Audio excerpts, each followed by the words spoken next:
Sudut berelasi ataupun relasi sudut. Nah, ini ada dua caranya ya. Ada yang menggunakan tidak berubah fungsi ataupun yang berubah fungsi. Nah, kalau misalkan kita menggunakan cara yang tidak berubah fungsi, artinya sin tetap kita pakai sin, cos tetap cos, tangan tetap tangan. Nah, maka acuannya adalah sumbu X. Acuannya adalah sumbu X. Berarti yang ini sumbu X ya. Nah, berarti yang jadi acuan adalah 360 ataupun 180 derajat. Nah, kita ingat-ingat lagi, kuadran itu kan kuadran 1, 2, 3, 4. Muternya berlawanan jarum jam ya. Nah, di kuadran 1 kan yang semuanya positif. Sin, cos, tangen semuanya positif. Ataupun kebalikannya. Kosekan, sekan, kotangen semuanya di sini positif. Di kuadran 2 yang positif cuma sin ataupun kebalikannya, kosekan.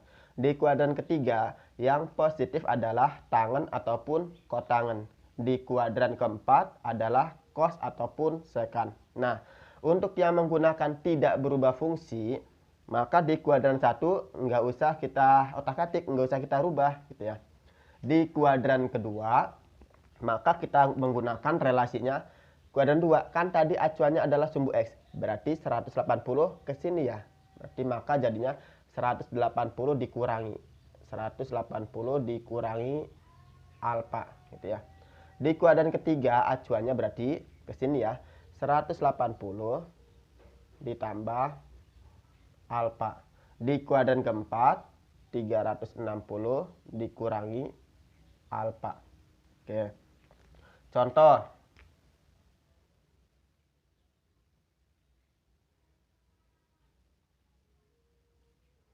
Misal, cari nilai dari sin 135 derajat. Oke, nilai sin 135 derajat berapa? Nah, kita tentukan dulu. 135 ini di kuadran berapa? Di kuadran kedua. Benar ya? Kuadran kedua berarti 90 sampai 180. Ini ada di kuadran kedua. Dia ada di kuadran kedua. Di kuadran kedua, maka relasinya adalah sin. Lihat. Nah, ini ya. 180 kurang alfa. Berarti 180 kita kurangi dengan 180 dikurangi berapa supaya jadi 135. Berarti dikurangi 45. 180 kurang 45, 135 ya. Oke. Maka kita tulis sin ini, sin 45. Yang kita tulis adalah yang terakhirnya ini ya, sin 45. Nah, kita lihat nih, sin di kuadran kedua nilainya kan positif. Berarti di sini positif ya. Maka sin 135 sama dengan sin 45. Sin 45 berarti setengah akar 2. Nah, sekali lagi contoh yang kedua. Misalkan kita cari nilai cos. Cos 210 derajat. Cos 210. 210 ini ada di kuadran berapa nih? 1, 2, 3, atau 4? Nah, 210 ada di kuadran ketiga ya. Karena kuadran 3 kan dari 180 sampai 270. Berarti 210 ada di kuadran ketiga ya. Nah, dia ada di kuadran ketiga.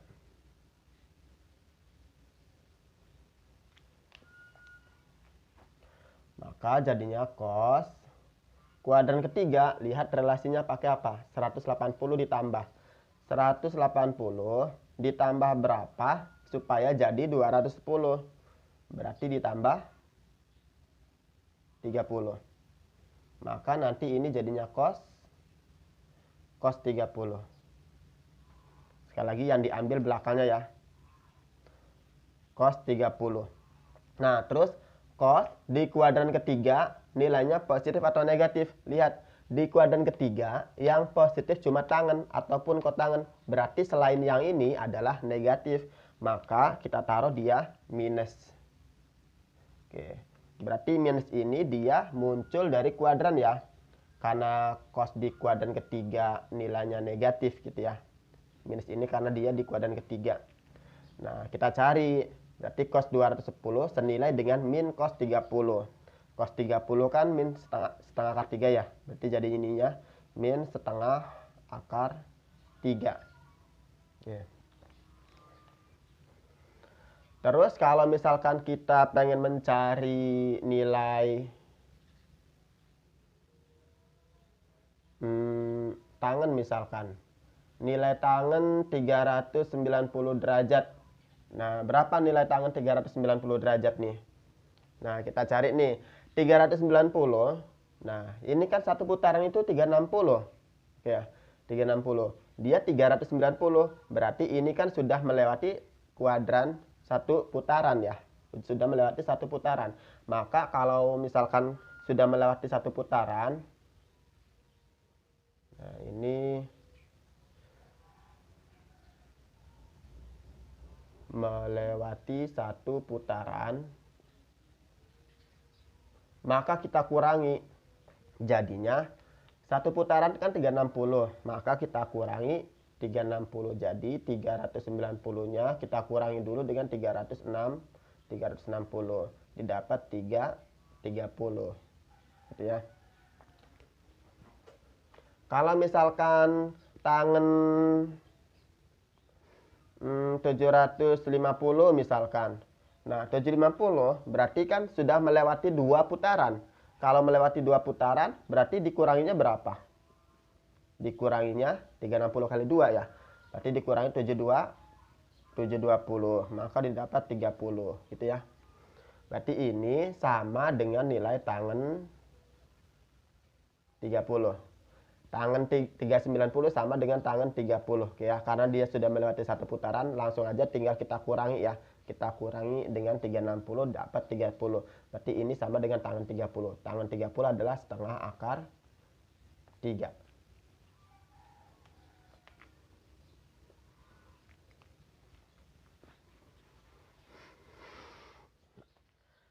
Nah, sekarang kita ke sudut berelasi yang berubah fungsi. Kalau berubah fungsi, maka acuannya adalah sumbu Y. Yang ini berarti ya acuannya sumbu Y. Berarti angka yang kita ambil adalah 90 dengan 270 jadi acuan. Untuk positif negatifnya sama. Kuadran 1 semuanya positif, 2 sin, 3 tangen, 4 cos. Nah, untuk relasinya di kuadran 1 perlu kita rubah kalau menggunakan berubah fungsi. Jadinya 90 min alfa. Oke ya, karena dia ke sini ya, 90 kurang alfa. Kalau misalkan kuadran 2 berarti jadinya kan 90 ke sini ya. Jadinya 90 ditambah 90 tambah alfa. Di kuadran ketiga 270 kurangi alfa. Di kuadran keempat 270 ditambah alfa. Nah, berubah fungsinya gimana? Berubah fungsinya adalah ketika nanti dia fungsinya adalah sin, maka perlu kita rubah jadinya adalah cos. Kalau cos, jadi sin, saling ketukar gitu ya. Kalau misalkan kosekan, berarti jadinya sekan. Kalau sekan, jadinya kosekan. Kalau tangen, jadinya kotangen. Dan kalau kotangen, jadinya tangen. Oke, contoh. Ini yang berubah fungsinya ya. Ini yang berubah fungsinya. Contohnya kakak ambil dengan soal yang sama yang tadi. Yang pertama, kedua, sama ketiga yang ini ya.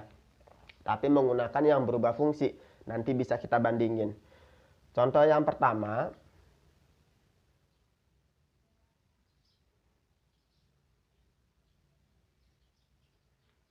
Sin 135.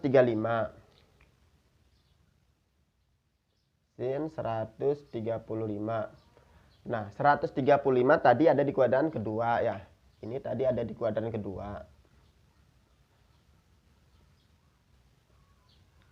Nah, maka jadinya sin di kuadran kedua kita menggunakan yang berubah fungsi ya. Di kuadran kedua berarti 90 ditambah ya. Artinya 90 ditambah berapa supaya jadi 135. 90 tambah berapa? Tambah 4, tambah 45. Oke, gini ya. 90 ditambah 45. Nah, terus kita lihat dia kan menggunakan berubah fungsi 90 ditambah. Maka jadinya sin kita rubah. Sin jadinya apa? Cos. Maka ini berubah jadinya cos. Cos 45. Ini ya. Cos 45 sama yang diambil adalah ujungnya. Cos 45. Nah, terus untuk positif negatifnya lihat dari fungsi yang awal. Fungsi yang awal sin di kuadran kedua adalah positif ya. Sin di kuadran kedua positif, maka di sini pun positif. Ingat, yang menjadi positif negatif adalah dari fungsi yang awal, bukan yang ini. Jangan melihatnya cos di kuadran 2 negatif misalkan. Nah, jangan ya. Tapi lihat dari fungsi yang awal. Fungsi yang awal adalah sin. Sin di kuadran kedua adalah positif, maka di sini pun positif. Gitu ya. Cos 45 adalah setengah akar 2. Oke, nilainya sama ya. Nah, sekarang contoh yang kedua cos 210. Contoh yang kedua cos 210. 210 ada di kuadran ketiga. Ada di kuadran ketiga. Oke. Di kuadran ketiga, maka menggunakan apa ini? 270 min ya. Maka jadinya cos 270 dikurangi berapa supaya jadi 210. 270 dikurangi 60. Nah, gitu ya. Kita kurangi 60 kan jadi 210. 270 min ini kan berubah fungsi berarti ya. 270 min 60. Cos berubah fungsinya jadi sin. Maka ini jadinya sin. Sin berapa? Sin 60. Sama kayak tadi yang diambil adalah ujungnya. Sin 60. Nah, positif negatifnya gimana? Lihat dari fungsi yang awal. Cos di kuadran ketiga nilainya gimana? Nilainya negatif. Maka di sini kasih minus. Ini gara-gara dari kuadran ketiga ya. Cos di kuadran ketiga nilainya adalah negatif gitu ya. Nah, sin 60 adalah setengah akar 3. Berarti ini jadinya min setengah akar 3 gitu ya. Nah, selanjutnya contoh yang ketiga. Contoh yang ketiga tadi ini ya, tangen 390. Contoh yang ketiga, tangen 390. Nah, 390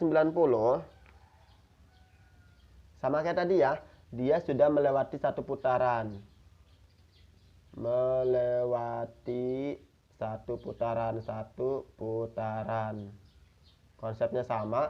Kalau dia sudah melewati satu putaran dikurangi 360. Kalau melewati 2 putaran 720. Melewati 3 putaran dan kelipatannya gitu ya. Berarti ini tinggal kita kurangi dulu. 390 dikurangi dengan 360 didapat 30. Berarti yang ini jadinya tangen 30. Karena kita menyelesaikannya pengen menggunakan berubah fungsi, maka kita rubah dulu nih ya. Sekarang 30 di kuadran berapa? 30 itu ada di kuadran ke-1. Di kuadran ke-1 berarti relasinya 90 dikurangi. Nah, berarti jadi ini tangen 90 dikurangi berapa supaya jadi 30? Maka dikurangi 60. Di kuadran 1 nilai tangannya gimana? Positif ya. Oke. Nah, ini berubah fungsi, maka kita rubah. Tangan dirubah jadinya kot. Kot tangan berapa? Kot tangan 60. Tadi sekali lagi karena dia tangan di kuadran 1, maka nilainya positif. Maka ini pun positif ya. Kotangan 60. Kotangan 60 adalah setengah akar sepertiga akar 3. Sepertiga akar 3. Oh iya, tadi yang ini salah ya. Ini harusnya sepertiga. 1/3 akar 3 gitu ya. Oke.